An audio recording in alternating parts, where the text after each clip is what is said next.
Olá, bem-vindos, bem-vindas ao grupo de estudo da emergência das sociedades de comuns. Nós hoje vamos para o capítulo 8, página 233. O capítulo 8 é o desconhecido, estamos no tomo 2. Vamos começar aqui eu e o Gabriel e veremos se há mais pessoas que se juntam durante a chamada. 8, que disseste que é a página 233, não é? Isso, exatamente. E é por aí que vamos começar. Gostei, já partilhei isso na última sessão, gostei muito de voltar a ler o capítulo das equipas e de ver, de facto, a importância que aquele capítulo tem, a estrutura que ele tem, sinto alegria com isso e como está muito vivo no meu dia-a-dia, porque eu estou envolvido em várias equipas e estou a fazer mentoria a várias outras equipas, portanto o tema das equipas é um tema, de facto, muito quente no meu dia-a-dia, de trabalho e de colaboração. E gostei muito de ler este capítulo e rever todo este contexto à luz do que eu estou a experimentar e do que eu estou a fazer sobre isso. Minha newsletter de fevereiro, a primeira que vai sair em fevereiro é sobre o trabalho de equipa, é sobre esta ideia do trabalho de equipa, portanto que este capítulo serve de apoio, digamos assim. Então foi com muito gosto que fiz isto. Eu gosto muito do livro, mas este trouxe-me particular, que é um tema que está muito quente nesta fase da minha vida, trouxe-me particular apreço. Então, Gabriel, algo que tu queres partilhar aqui sobre ou equipas ou algo que esteja vivo em ti aqui neste contexto, antes de começarmos a leitura? Não, estou curioso acerca desta parte daquilo que tu vais trazer relativamente a este capítulo 8, que é o desconhecido, e tenho curiosidade em ver o que é que tu vais, como é que vais descodificar aquilo que vais lendo. Eu diria, nestas tuas partilhas é que tu lês, mas depois descodificas e depois partilhas, e acho que isso é que é fantástico. É grato, Gabriel. E acho que tu vais achar que este capítulo, portanto, isto é a última das distinções do mapa das sociedades regenerativas, o desconhecido. Penso que vais achar que este capítulo, portanto, eu penso que tu pensas que este capítulo vai ser importante para a Bamboal e para os contextos da Bamboal e para o que tu estás a viver da Bamboal, porque a Bamboal está a dar um passo no desconhecido, não é? Então, e tu também estás com ela a dar um passo no desconhecido. Acho que vai ser interessante olharmos e vermos a Bambola à luz do que o capítulo vai trazendo. Né? Vamos entrar para a floresta. Então vamos lá. Cada um agarra na sua katana e vamos lá cortar o mato, criar o caminho. Capítulo 8, desconhecido. No capítulo anterior, no mapa dos 6 níveis de pertença, podemos ver que o ponto de chegada e partida é o desconhecido, o nada, o novo. A capacidade de segurar o espaço para o desconhecido, para o novo, é central no Possibility Management, sendo uma das formas de definir as próximas culturas, através da sua capacidade de navegar o desconhecido e ser no não saber. Esta também é uma capacidade trabalhada no desenvolvimento regenerativo, na teoria Oco-Presencing e na teoria integral, com os níveis de consciência e estados de consciência, que se constituem como o novo e são um estímulo para a evolução. Aliás, na teoria integral fala-se no crescimento oblíquo, que é exatamente esta ideia de crescer simultaneamente nos níveis de consciência e nos estados de consciência. Portanto, todo este tema do desconhecido, do nada, do novo, leva para um contexto que tem sido muito cuidado pela componente espiritual, pelas práticas de espiritualidade. Portanto, elas estão muito assentes neste contexto. E fazer esta passagem para o operacional, não é? Do não manifesto para o manifesto, como o David Bohm colocava aqui no contexto físico, da física, ele era físico, é algo muito importante, é algo central. E nas sociedades regenerativas, como nós vimos que elas estão nos níveis de pensamento em responsabilidade, sustentabilidade e transparência mais altos, e é onde não há mapas. Portanto, os mapas estão nas sociedades tradicionais, nas sociedades de mercado e começam a emergir mapas nas sociedades de impacto, mas nas sociedades regenerativas ainda não temos mapas, ainda são insuficientes, ainda estamos a experimentar. Então é aqui que o desconhecido faz sentido. Portanto, se eu quero ir para as sociedades regenerativas, eu não tenho como evitar o desconhecido e o novo. Uhum. Então, todas as práticas do qual este livro se fundamenta estão baseadas nelas. Portanto, o novo o desconhecido é um elemento, é uma distinção basilar em todas elas. E portanto, isso reforça esta ideia de temos que desenhar para estar aqui. Não é? Os mundos jogos, a nossa cultura moderna tem que ter estruturas intencionais para navegar o desconhecido e o novo. E sim, é ok a gente continuar com as nossas práticas espirituais que nos são mais queridas e cada um terá as suas e que nos ajudam de facto a fazer sentido disso, e é preciso trazer esse conjunto de práticas e fazer esse caminho do não manifesto se tornar manifesto, e da experimentação e como é que fazemos isso. Então é disso que este capítulo trata, que este capítulo cuida. As sociedades regenerativas e as culturas que as suportam são, por natureza e desenho, ancoradas no desconhecido, no novo. Todos nós sabemos o que o novo provoca em cada um de nós. Em mim, raiva porque queremos defender o que conhecemos, medo porque não sabemos o que é o novo. Isso vai resultar. Tristeza porque estamos a deixar ir algo que era importante para nós e já não funciona. E alegria porque aprendemos, descobrimos, experimentamos e vamos em aventura. Então o novo tem esta característica de ser despertar as emoções em nós e de criar muitas vezes resistência quando nós não sabemos lidar com estas emoções, como a da raiva ou o medo, ou como elas estão inconscientes, ou muitas vezes a tristeza. Por exemplo, no meu caso, eu tenho muita dificuldade em lidar com a tristeza de forma consciente, então vou por vias inconscientes, ou uso a raiva para me proteger, ou o medo para saltar fora. Portanto, cada um tem as suas, cada um tem as suas estratégias. E quando nós vamos para o novo, tudo isso fica amplificado.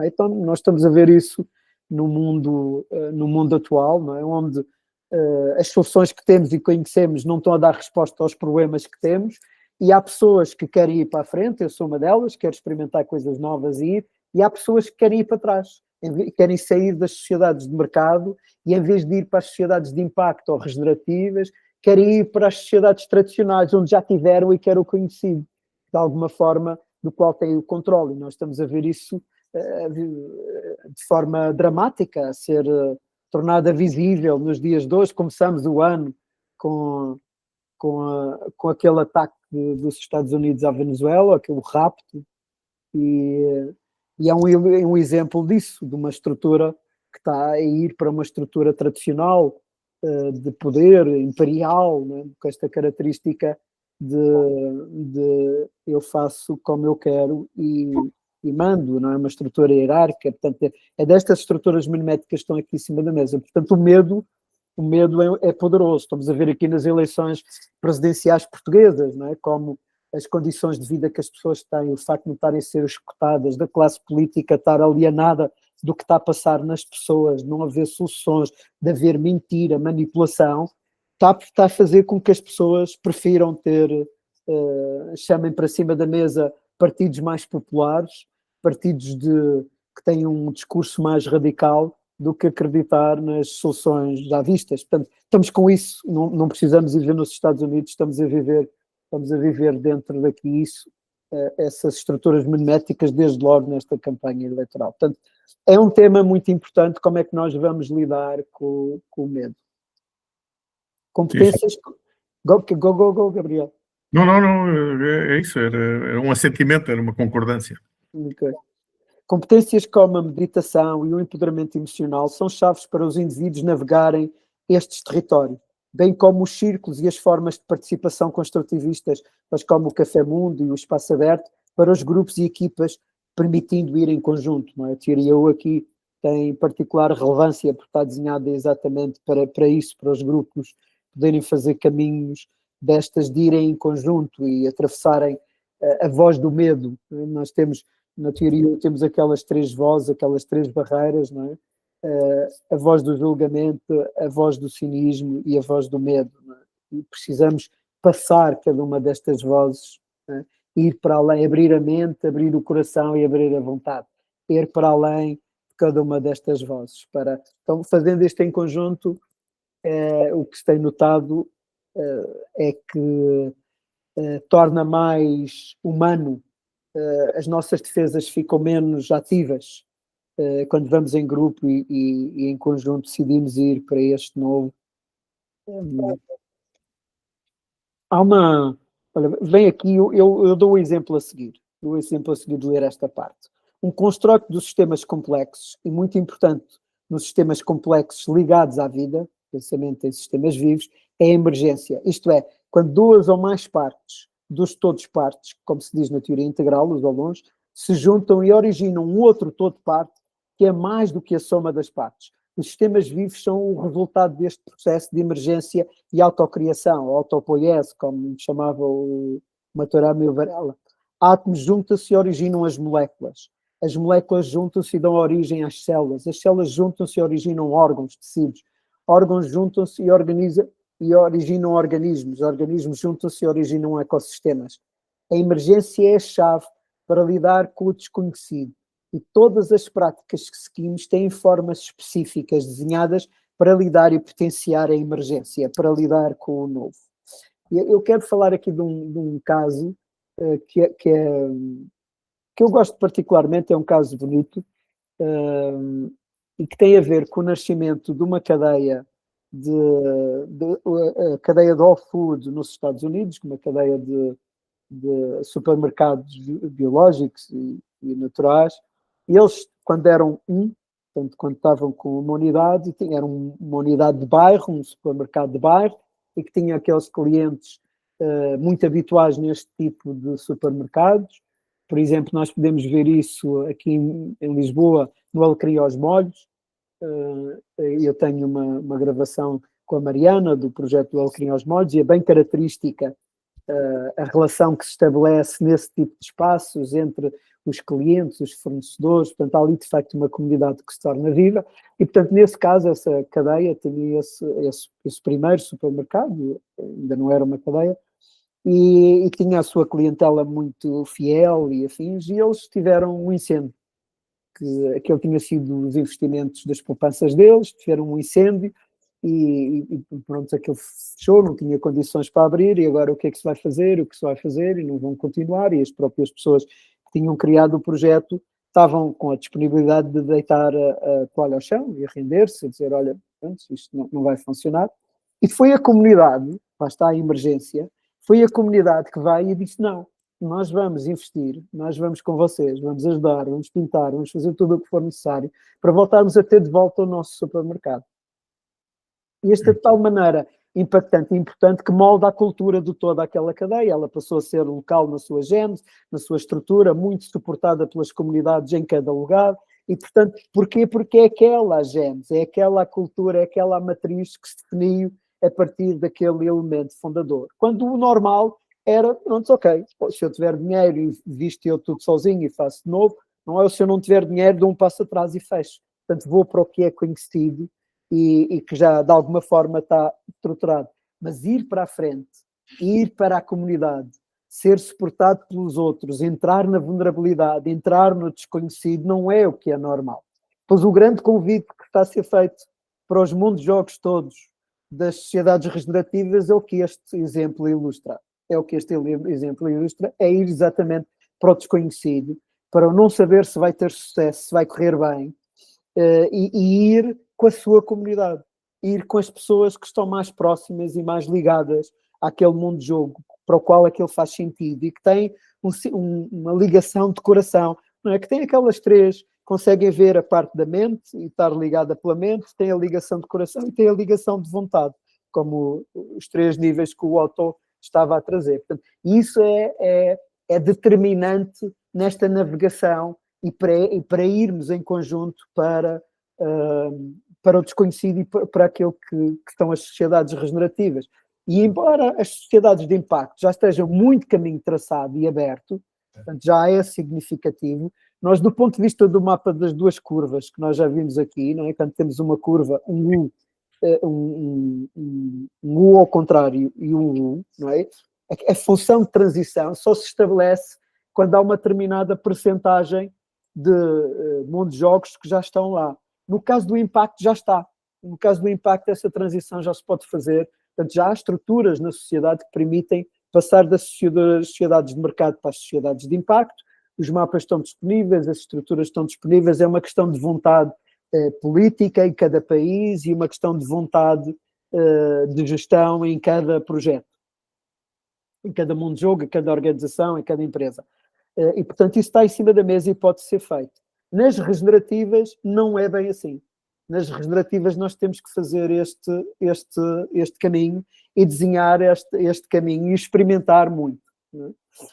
Celebrar as múltiplas formas de conhecer e aceder ao conhecimento. As sociedades de mercado celebram as formas cognitivas e verbais, portanto, do corpo intelectual. O desconhecido necessita de aceder de outras formas de conhecer, desde logo incluindo os 5 corpos, como a inteligência das emoções e do coração, ou a inteligência do corpo físico. E usar outras metodologias, como as artes, o contacto com a natureza, o contacto comigo próprio, a meditação e a colaboração criativa. Portanto, nós precisamos de chamar outras formas de conhecer e fazer sentido do mundo. A teoria faz isso de uma forma exímia. Portanto, tem várias práticas desenhadas, desde o sketching, desde o social presencing theatre, que usa o corpo. E, portanto, há várias práticas desenhadas para mobilizar, chamar para o espaço, para o campo social, como nós já vamos ver a seguir, a informação que está disponível e podermos em conjunto fazer sentido destas coisas. Um outro exemplo que quero falar, elas também estão gravados estes exemplos, quero o da Limpor, por exemplo, no Porto, que há 20 anos atrás iniciou um processo assim muito revolucionário, hortas urbanas, uma empresa de gestão de resíduos começa a fazer hortas urbanas e a compostar e quase que se torna uma empresa de produção de produtos hortícolas e de hortas urbanas. É incrível o trabalho que foi feito e sair para o desconhecido há 20 e tal anos atrás, quer dizer, não foi agora. Agora todas as câmaras têm, ou todos os sítios têm este tipo de projetos, mas há 20 e tal anos atrás não. Eles eram dos inovadores e foram para este desconhecido e começaram a experimentar e fizeram com a comunidade e foram para este lugar.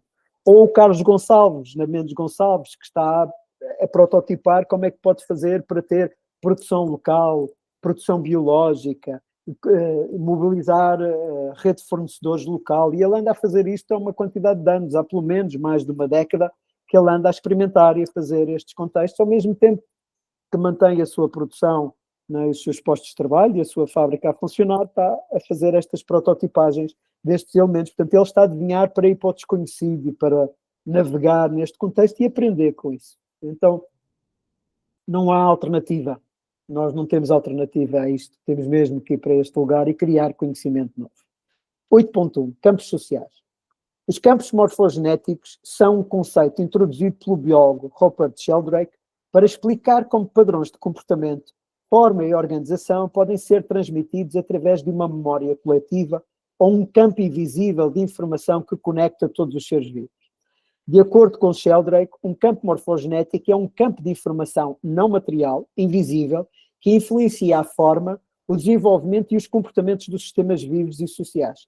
Estes campos funcionam como campos de memória coletiva, armazenando padrões que podem ser acessados por indivíduos ou grupos sem necessidade de transmissão genética ou comunicação direta.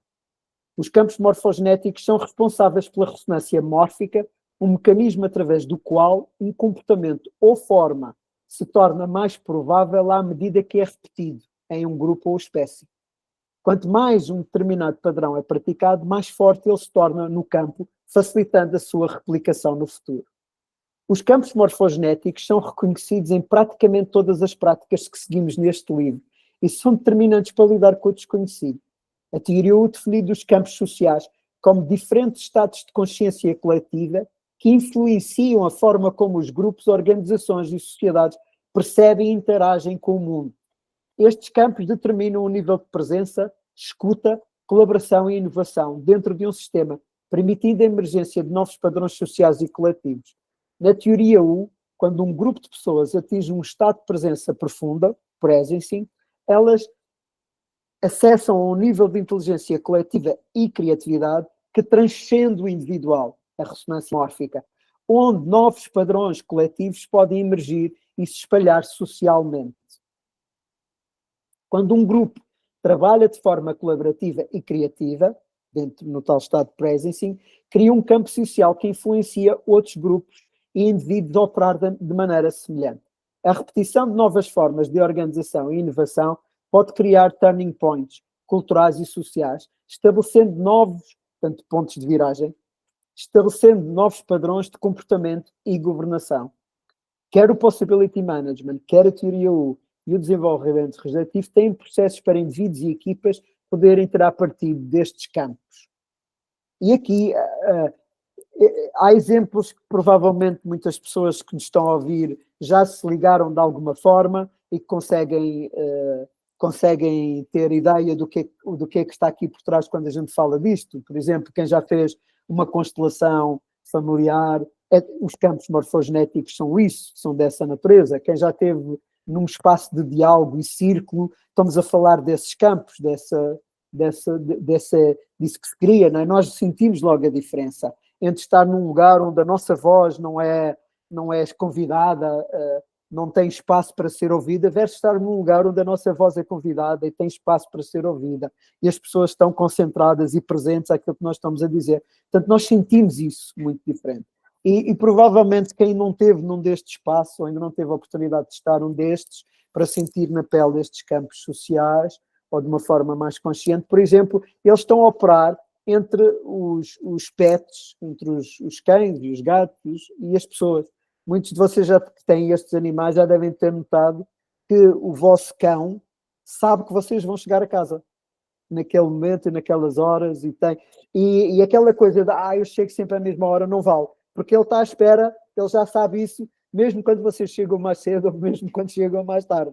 Ele sabe e antecipa isso. Isso tem a ver com esta comunicação por via do campo. E a física, aliás, uma escritora, jornalista que divulga este tipo de informação, que escreveu um livro que se chama The Field. A física moderna hoje já tem estas evidências deste campo. O CERN demonstrou que existe um campo que está presente em toda a vida e todas as presentes, chama-se o campo de Higgs, e que tem os bosões de Higgs, não é? Chamada partícula de Deus, é alegadamente a partícula que está na base de toda a matéria. Portanto, esse campo já está manifestamente demonstrado pela física, e agora o que ainda não sabemos explicar é como é que desse campo fundamental se depois chega a estes campos todos diferentes, de cada espécie, de cada família, de cada equipa, de cada cultura, não é? E como é que essas coisas formam. O Robert Sheldrake tem uma teoria, mas ela ainda não é completamente aceite por todas as pessoas e está em discussão na ciência, mas este está em cima da mesa. Então, a teoria U navega está desenhada para navegar este contexto, para potenciar os campos sociais e levar um grupo a atravessar e tirar proveito destes campos. Portanto, ela é de facto exímia nesse contexto. Gabriel, o que fica vivo aqui deixa-me só dizer aqui a pergunta final deste capítulo, deste ponto, que diz: como é que eu estou a desenhar e a cuidar do campo social? É a questão fundamental que está aqui. Antes de começarmos a relação com o conhecimento, que é o ponto seguinte, o que é que fica vivo aqui com esta introdução aqui do capítulo e com o primeiro ponto dos campos sociais? Gabriel, eu penso que tu tens o teu som desligado. Tens mesmo. E pensas bem. Há muitas práticas, eu também fiz algumas práticas da teoria U, nomeadamente o 3D Mapping, o 4D Mapping e outras, que revelam bastante esse mundo não linear que ocorre.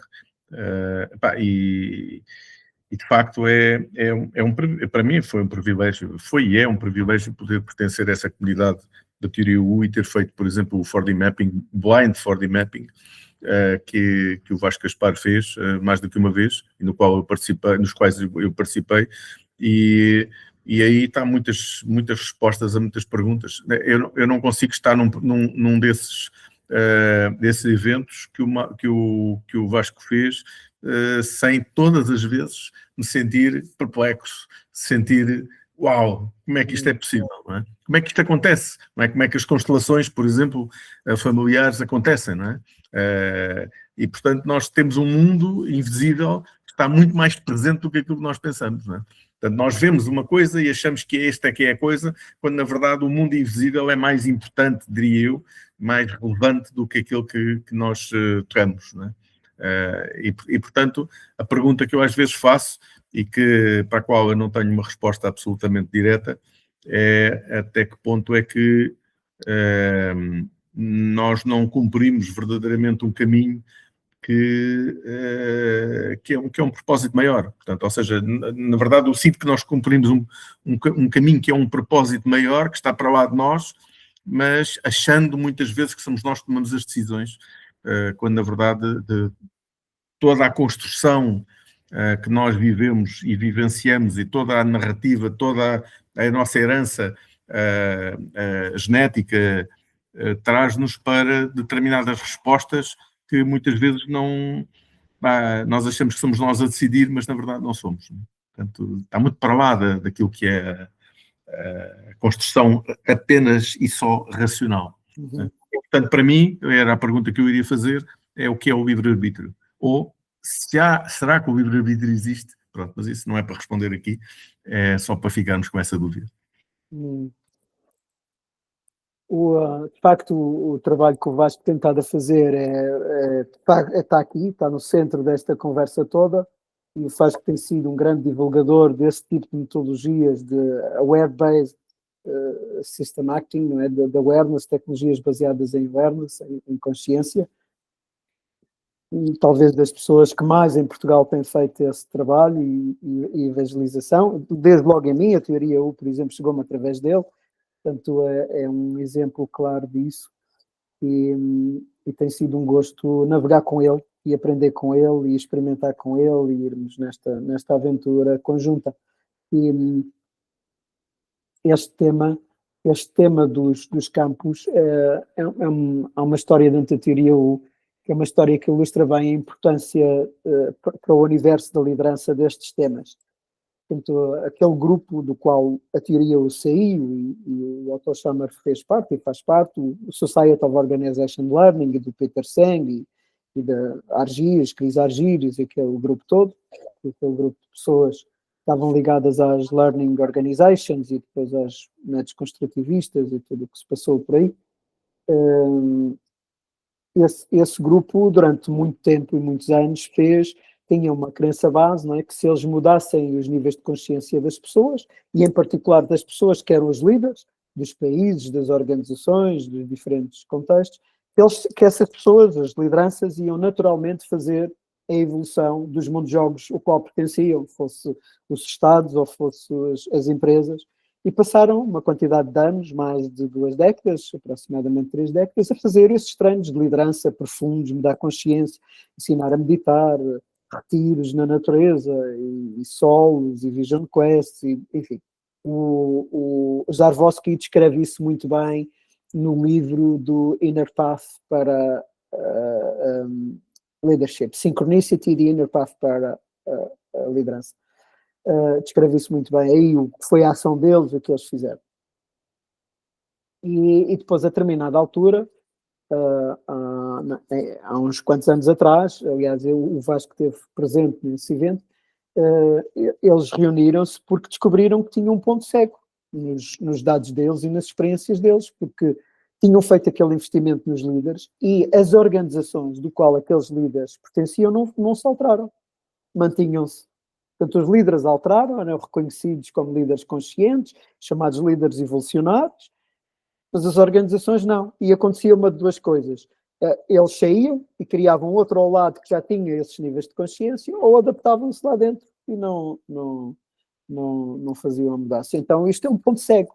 Isto é um ponto cego do sistema e a teoria U aparece como uma resposta, uma potencial resposta para isso e abre-se esta jornada toda da investigação nos campos sociais e perceber o que é isto dos campos sociais, porque não chega só a trabalhar os indivíduos, é preciso mudar esta memória coletiva, este elemento coletivo está aqui presente e começaram-se a formular hipóteses e a fazer action research sobre isso. Há um journal da teoria U sobre o tema e, portanto, para ir explorando, onde se está a publicar o que se vai descobrindo e o que se vai experimentando sobre isto. Portanto, é um aberto.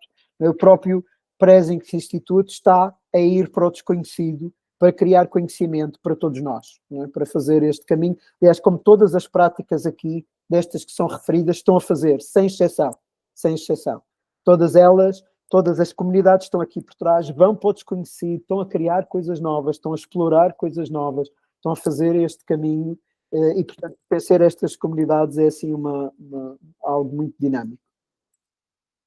Portanto, este tema é, de facto, um tema basilar no contexto das sociedades regenerativas. E a criação de conhecimento é um grande tema. Daí o 8.2, relação com o conhecimento. Na teoria U, fala-se de dois tipos de aprendizagens. Aprender com o passado, com o que já conhecemos, a ciência, a filosofia, por exemplo, ou aprender com o futuro, com o que ainda não conhecemos, com o que está a emergir, com o novo que se insinua.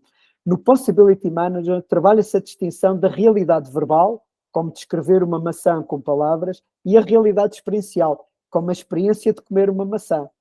A realidade experiencial é muito mais vasta que a realidade verbal. O que conseguimos colocar em palavras é uma infinitésima parte de cada um, infinitésima parte de cada um, daquilo que cada um de nós experiencia.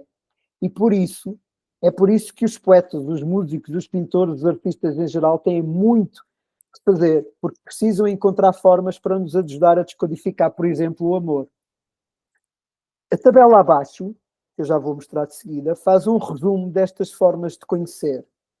Nas sociedades modernas, baseamos na aprendizagem do que já é conhecido, da realidade verbal, do que conseguimos pôr em palavras, ou seja, tal aprendizagem com o passado. Nas sociedades regenerativas, focamos no aprender com o futuro que quer emergir, numa realidade experiencial que ainda não conseguimos colocar em palavras. Então, agora vou projetar aqui a tabela para nos ajudar aqui a ver.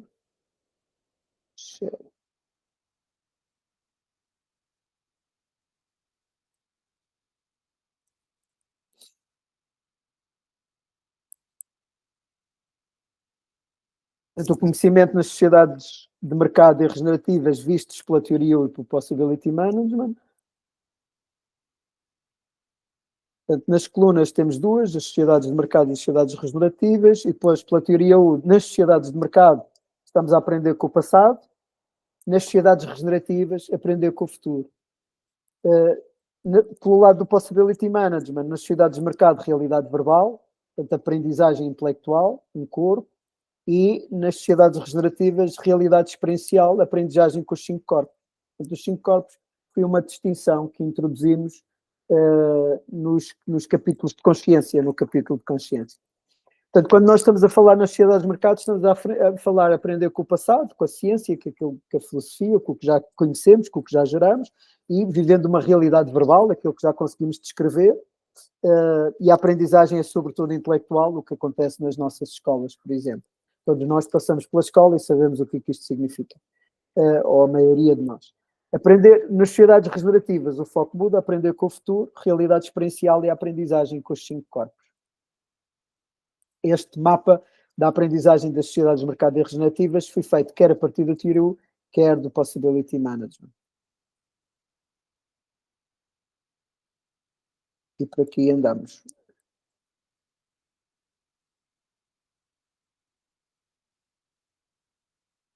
O Presing Institute tem estado a desenvolver formas de conhecer, experiências como o Social Presencing Theory, que o Gabriel falava ainda há pouco, ou a arte de captar em imagens do que está a manifestar-se num campo social. Portanto, lá está, ferramentas para nós podermos ir aprender com o futuro. A metodologia do Warm Data permite compreender sistemas vivos de forma mais integrada e relacional. São informações contextuais, relacionais e interdependentes, essenciais para compreender sistemas complexos, Distingue-se dos call data, dos dados frios, que são informações quantificáveis e isoladas. Os warm datas reconhecem que não podemos compreender plenamente um bom jogo apenas através de métricas e análises frias, pois há sempre dimensões invisíveis e relações emergentes que desafiam modelos pré-definidos. Em vez de procurar certeza ou respostas absolutas, o warm data incentiva a percepção relacional e a capacidade de navegar em incerteza, valorizando o pensamento sistémico. O desconhecido não é visto como um problema a ser eliminado, mas sim como uma parte essencial do processo de aprendizagem e evolução dos mundos jogos. Isto é virar quase o mundo ao contrário. Eu tenho gratidão pelo Paulo. O Paulo que me trouxe.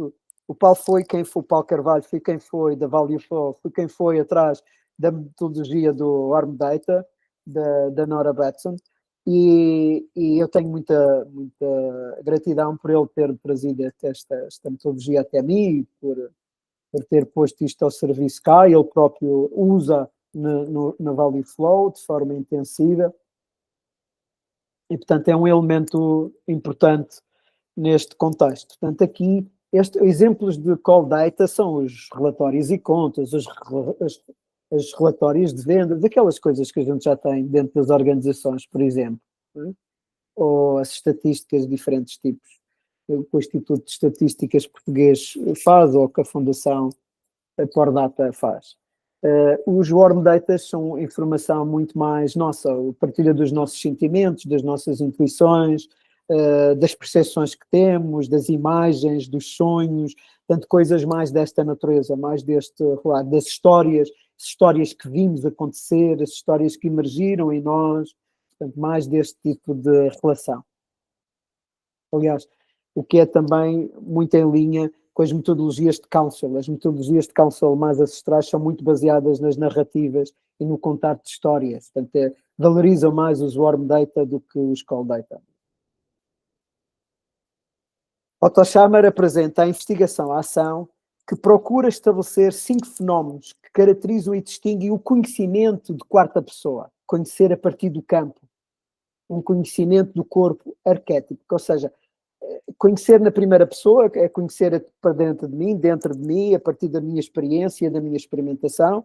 Conhecer na segunda pessoa, portanto, a relação com o outro e no que está em relação com o outro, não é? Eu começo a tenho a minha, mas também tenho a do outro, não é? E conhecer na terceira pessoa é o que faz a ciência, não é? Portanto, a ciência introduz esta capacidade do eu, do it, de observar do objeto, de tornar repetível ou repetido as experiências, o conhecimento. Portanto, é a terceira pessoa. A quarta pessoa é este conhecimento que está emergido do campo social, como o Otto descreve. E ele diz que este conhecimento é um conhecimento que flui através de mim, mas não me pertence. O conhecimento manifesta-se como alguém que me observa e não sou eu. É uma presença, uma consciência que não me pertence, mas que também não se revela na minha ausência. Isto é muito curioso. Há coisas que nós, quando estamos nestes espaços e nestes campos, nós percebemos que não é nosso, do qual nós somos canal e veículo. Ele está a vir através de nós, mas não é nosso. Então, é esta característica que o Otto está a falar, que acontece quando nós estamos, este fenómeno do conhecer, quando estamos no campo social. Eu acho que nós precisamos ter isso no dia-a-dia, precisamos ter isso presente, essa frase. Isso. Uma outra característica que este conhecimento tem é um deslocamento da percepção individual. Este conhecimento surge como uma descentralização da percepção, alterando a forma como experimentamos o espaço, o tempo, o sentido de identidade, a luz, as sensações e o calor. Portanto, de repente, é como muitas vezes até as pessoas dizem, é como se eu já não estivesse no meu corpo, é como se eu me tivesse transformado na sala toda, e aquilo que eu sinto, a luz, as temperaturas mudam, a minha percepção do espaço muda. Portanto, há este tipo de descrição, muitas vezes associada a este ato de conhecer. E quem esteve já num campo de algo, num destes espaços de teoria U, num espaço de inquérito apreciativo, neste tipo de metodologias, tem estas experiências que são tipo, uau, como é que se escreve, o que é que se passa? Portanto, há esta descentralização no sentido de não está focado em mim. De repente eu sou o todo, eu sou maior do que eu próprio. Uma expansão da percepção do potencial e das possibilidades. Conhecimento que traz consigo um aumento da percepção das possibilidades. O que antes parecia inalcançável passa a ser sentido como algo viável ao nosso alcance. Portanto, de repente eu começo a ver coisas e possibilidades que não estavam no meu espaço. Não é? Isto acontece muitas vezes quando se vai para estes lugares, eu entro deprimido, com as coisas que estão a acontecer, não estou a ver soluções, não estou a ver coisas, e de repente entro nestes campos sociais, passo por estes processos e ligações que eu não tinha feito acontecem. E possibilidades que eu não tinha visto acontecem da parceria, do reformular o produto, do reformular a relação, portanto, de ver a coisa de uma perspectiva contrária. Portanto, há assim um aumento, né? Faz lembrar aquela imagem do Matrix, quando tudo de repente fica em câmara lenta, no primeiro, quando tudo de repente fica em câmara lenta, está muita coisa a acontecer, mas ele consegue ter tempo e presença para ver as coisas todas e mudar e não sei o quê. Faz lembrar esse tipo de percepção. A sensação que dá é que o tempo parou, mas não é nada disso, é simplesmente a nossa presença que aumentou. Não é? E há esta expansão ali visível. E a última característica, a última não, há mais duas, uma sensação de agenciamento na evolução do universo, o campo mais amplo. Esta forma de conhecimento manifesta-se numa presença simultânea no indivíduo e no todo, permitindo uma liberdade mais profunda para alinhar a atenção, a intenção e a ação, tanto a nível individual como a coletivo. E isto é particularmente sentido quando se vai num processo do U ou quando se está num diálogo generativo, esta ideia de que eu me transformo nos outros, os outros transformam-se em mim, e, portanto, deixa de haver a sensação de eu e eles. Passamos a ser uma coisa só. Parece um corpo só que está a mexer e que está a movimentar. Então é esta característica que o Otto está aqui a pôr. E a última, impacto significativo e duradouro nos resultados práticos. O conhecimento tende a ativar campos sociais generativos que provocam resultados práticos sustentáveis e transformações de longo prazo.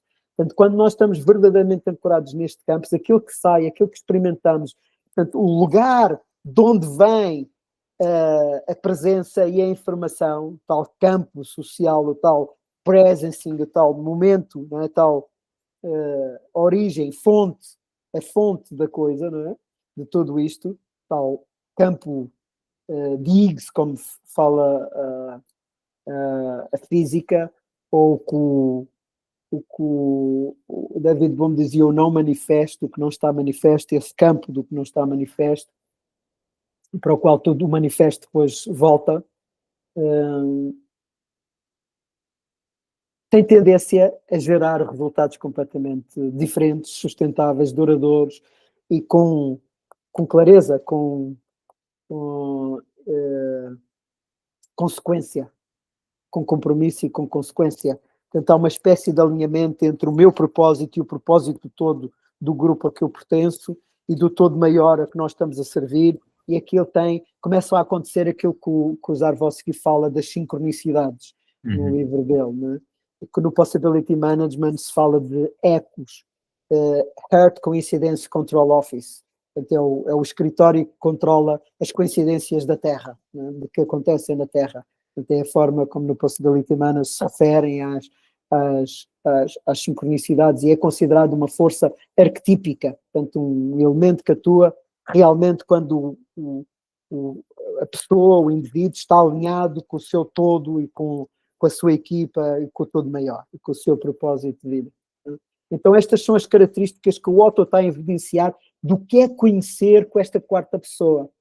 E isto é experiencial, com acompanhamento vivencial, e vive-se quando se vai para estas metodologias da teoria U, do desenvolvimento regenerativo, da teoria integral, do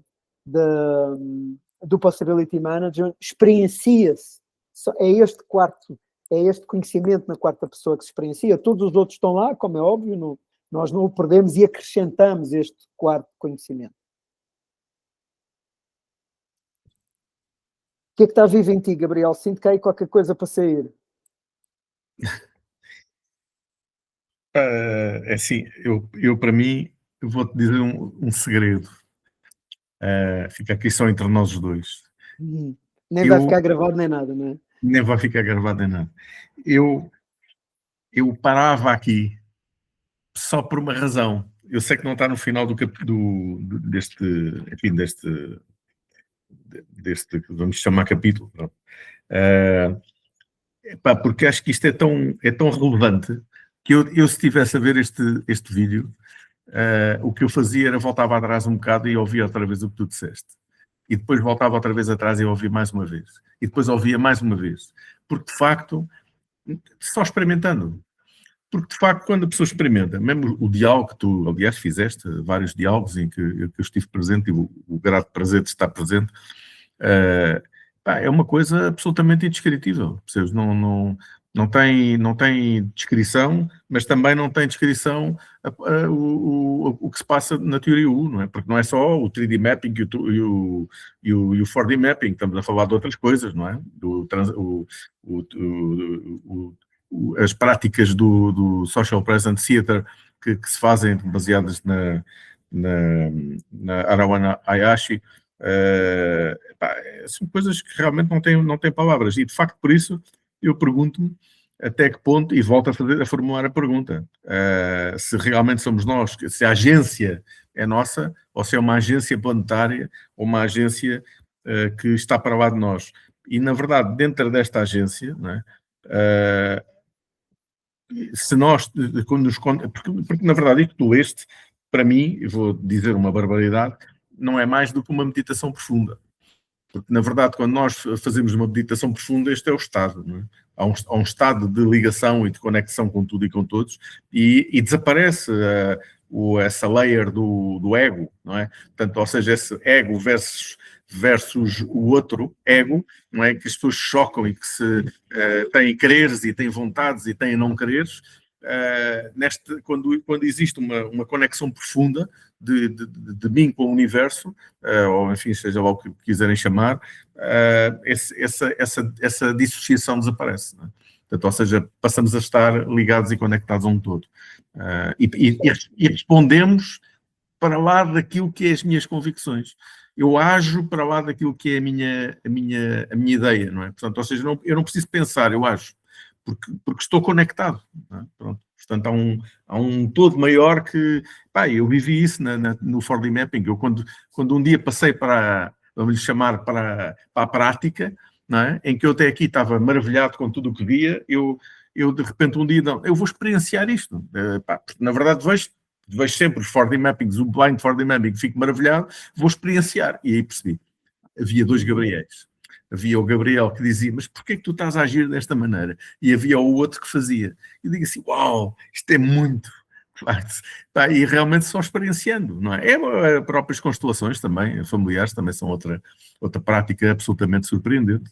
Não é? Eu não fiz a constelação familiar propriamente, mas fiz o Solderama, que também não é muito distante, e também fiquei, uau. E portanto aí nós percebemos que essa construção mental é muito básica. É muito básica. Portanto, nós precisamos de aceder a outras dimensões que estão muito para lá daquilo que é o nosso dia-a-dia. E até se nós olharmos, à luz disto que acabaste de ler, se olharmos para o mundo de hoje, não é? Provavelmente há muitas coisas que não fazem sentido nenhum. E possivelmente até há coisas que estão muito para lá de nós. Há uma outra agência que não tem a ver com a individualidade e com as relações entre as pessoas e as partes. Pronto, mas agora dava-nos para o outro lado mais filosófico. Olha, não, foi muito bonita a tua partilha. Eu aceito que nós terminarmos por aqui, não lermos mais. Aceito a tua proposta e foi muito bonita a tua partilha. A última newsletter do Possibility Management deste mês reporta um evento de investigação que um grupo de mulheres fez na Nova Zelândia, ligados ao Possibility Management, 20 e tal mulheres, que se encontraram para explorar cultura, nova cultura, como é que fazemos a caminhada, e o reporte é fascinante. Eu vou ler aqui uma parte, porque tem tudo a ver com o tempo que nós estamos a viver, e eu digo, portanto, eu republiquei, no meu Substack republiquei o artigo, e no republicar pus, ressoa comigo uma cultura para além da guerra. Pois. e o que a faz ser possível. E na luz da experimentação daquelas mulheres e do que elas viram, o que faz ser possível uma cultura para além da guerra é as emoções serem reconhecidas e usadas como inteligência. É a diferença ser tratada como recurso e não como algo a evitar. É a criação colaborativa substituir a lógica da vitória e da derrota. E, portanto, na prática, o que elas estão a trazer para si, elas que navegaram este conhecer do quarto campo, foram para estes espaços do quarto campo, identificaram elementos muito humanos, extremamente humanos, para nós irmos para além de uma cultura de guerra. E para acabarmos com a guerra dentro de nós e fazermos, não haver a necessidade da guerra. E foi incrível, eu quando li este reporte, ele está no meu Substack, se quiserem ir lá ver, tem lá o post completo e o reporte do trabalho que elas fizeram. É incrível, é isto, é disto que nós estamos a falar. Portanto, sim, para mim, aquilo que tu acabaste de dizer, eu estou a dar um exemplo concreto de pessoas que foram neste campo e que trouxeram esta sabedoria para cima da mesa. Estou convencido que se isto fosse a nossa forma de conhecer, e se ela estivesse presente em todos nós temos hoje a forma de conhecer, sobretudo a da terceira pessoa, mas se tivéssemos a da primeira cultivada com a meditação, com as emoções, a da segunda cultivada com a relação com o outro e com o estarmos ok com a diferença, com a terceira cultivada a ciência, os factos, a filosofia, a gente saber porque é que pensa de uma forma, o que é que está a acontecer, por aí fora. E esta quarta, que civilização nós estávamos a criar, se isto fosse a educação com que todos nós saíssemos das escolas, não é? Portanto, isto já está cá. Isto não é uma coisa abstrata, já está cá, já está cá. Com muitos mapas, com muitas formas de fazer. Portanto, há muitas escolas que já seguem a Green School, por exemplo, segue este tipo de práticas para ensinar as suas crianças. A Waldorf já tem uma parte disto também embebida dentro das suas estruturas, portanto não é assim coisa revolucionária que vamos fazer. Portanto, já está cá. A Escola da Terra, em Tamera, em Portugal, está a fazer isto e umas quantas outras aí espalhadas. Portanto, não é assim tão rocket science. É novo, é de edge cultural, mas não quer dizer que não esteja já em experimentação e a acontecer. E gostei muito disso que tu trouxeste, de facto, ressoa com o tempo presente e com aquilo que nós estamos a fazer. E quero sublinhar a dificuldade disto. E a dificuldade disto é aquilo que tu sublinhaste e que eu sublinhei também, que é só experimentando. Não é possível compreender este quarto tipo de conhecer sem experimentá-lo. É verdade. E isto é uma grande dificuldade que existe nesta transição. As pessoas não percebem que não é possível falar disto. Nós temos que passar por isto. É verdade. E nós estamos numa cultura onde não, as pessoas querem saber os resultados e o que é que vão fazer para chegar aos resultados, e não é possível. Nesta maneira, neste ato de conhecer, não é possível termos isto. Tem que haver mesmo esta rendição ao não sei, ao desconhecido. E é por isso que ela é uma das dimensões centrais no mapa das sociedades regenerativas e que temos um capítulo a cuidar dela e a pôr estas coisas em cima da mesa. Está no centro da conversa e é um grande desafio que nós temos coletivamente. Como é que vamos passar isto para todos nós e como é que isto vai ser socializado? É um grande desafio que está aqui. Embora se de facto nos permitíssemos abordar esta questão de um ponto de vista de uma mudança radical no sentido positivo, da sociedade tal como a conhecemos, muito certamente teríamos melhores relações, melhores comunidades, melhores organizações, melhores governanças, e tínhamos um outro mundo bem diferente daquele que temos hoje. E, portanto, por isso eu volto a pedir, não é pedir, volto a sugerir que quem esteja a ouvir este vídeo, que volte a ouvir aquilo que o Marcos esteve a ler sobre o Otto Scharmer e estes passos que estão aqui, que são absolutamente incríveis. E que fique por aí. Não precisa de continuar o vídeo. E depois volta outra vez, faça rewind e leia novamente. Porque isso vai dar... a sensação que eu tenho é quando estou a ouvir isto, quando estava a ouvir, era de repente eu próprio estava a entrar num processo meditativo. Porque é quase, uau, o que é isto? E de repente sente-se incomodamente cómoda. E parece que de repente eu me sinto incomodado, mas de uma forma cómoda.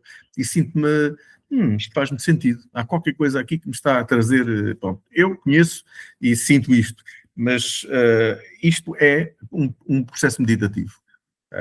Para mim, isto é claramente um processo meditativo. Pode ser estranho para quem esteja a ouvir e não tenha esta experiência da quarta pessoa. Isso pode ser, reconheço em mim, pela minha própria experiência, que pode ser estranho ouvir este tipo de discurso. Ele soa, é coisa mística, é coisa espiritual e coisa de teita. Mas uma vez que nós passamos e atravessamos por isso, deixa de ser. Nós percebemos que afinal é muito humano, muito pragmático e muito direto e completamente sentido por nós e por todos aqueles que estão connosco naquele contexto e a fazer aquele trabalho. Obrigado, Quero dizer que são milhares de pessoas que passaram por estas metodologias todas, não é? Nós não estamos a falar meia dúzia, já são milhares de pessoas que estão envolvidas aqui neste contexto. Milhões de pessoas. Não nasce só no MIT, mas na verdade foi divulgado e massivamente divulgado pelo MIT. Pronto, também já agora trazer isso, porque pronto, não nasce exatamente. do nada, não é? Portanto, E os nossos ancestrais tinham isto, os círculos de diálogo, os councils dos nossos ancestrais, era exatamente esta quarta pessoa, cultivar esta quarta pessoa de conhecimento. Eles tinham isto já presente nas suas culturas. Nós trazemos isso no livro dos Koji. Exatamente, Nós Bamboalho, exatamente. Isso, belo livro para ler através. Olha aqui, com este ponto. Combina muito bem esse livrinho aqui com este ponto. Combina muito bem, Gabriel. Muito bem. Olha, foi um prazer fazer esta conversa. Ela passou rápido, não dei conta que tínhamos passado aqui quase uma hora praticamente. Sim. E voltamos na próxima terça-feira para uma nova sessão do grupo de estudo e continuando no capítulo do desconhecido. No próximo dia vamos começar na página 239 e olhar para a forma como a teoria integral vê qual é a teoria de conhecimento da teoria integral. Então vamos por aí. Não é? Pronto, até já. Neste livro maravilhoso que se chama Emergência das Sociedades Comuns. Grato, Gabriel, grato. Eu também fico encantado com o meu livro. Eu é que sou grato. Obrigado. Até já. Grato, Gabriel. Até já.